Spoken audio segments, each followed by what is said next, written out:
அனைவருக்கும் வணக்கம். ஒரு அரசர் ஒரு போட்டி வைக்கிறாரு. இந்த கோட்டையோட கதவை யார் திறக்கிறாங்களோ அவங்களுக்கு நாட்டோட ஒரு பகுதியை கொடுப்பேன் அப்படின்னு சொல்லிட்டு. ஆனால் ஒருவேளை நீங்கள் தோத்துட்டீங்க அப்படின்னா உங்களோட கை வெட்டப்படும் அப்படின்னு சொல்லிட்டு.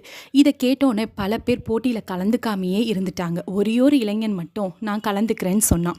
அப்போ அங்கே இருக்கிறவங்கெல்லாம் நீ தோற்று போயிட்டீன்னா உன் கை போயிடும்டா அப்படின்னு சொல்லியிருக்கிறாங்க. அதுக்கு அந்த பையன் சொல்கிறான், நான் ஒருவேளை ஜெயிச்சா ஒரு பகுதி எனக்கு கிடைக்கும், நான் நாட்டோட அரசன் ஆயிடுவேன்.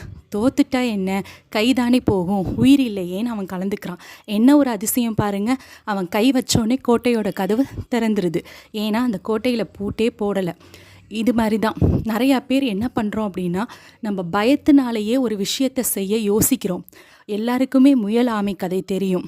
அதில் முயல் தோத்ததுக்கு காரணம் முயலாமை மட்டுமே தான். எல்லாருமே முயற்சி பண்ணுவோம், வெற்றி அடைவோம். இந்த கதை உங்களுக்கு பிடிச்சிருந்ததுன்னா லைக் பண்ணுங்கள், ஷேர் பண்ணுங்கள், சப்ஸ்கிரைப் பண்ணுங்கள். தேங்க்யூ.